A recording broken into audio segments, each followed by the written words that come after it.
नाशिक शहरातील कामतवाडा परिसरातील मथुरा गार्डनजवळ पुन्हा एकदा आज एक खून झालेला आहे।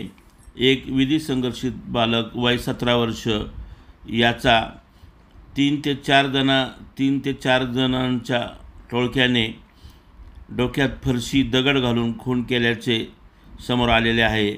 यामुळे परिसरामध्ये भीतीचे वातावरण पसरलेले आहे। घटनास्थळी शेखर देशमुख तसेच वरिष्ठ पोलीस निरीक्षक आंबड हे सर्व दाखल झालेले आहेत। घटनेचा तपास पोलीस करत आहे। दरम्यान पुन्हा एकदा पोलिसांचा धाक गुन्हेगारांमध्ये कमी झाल्याचे दिसून येत आहे।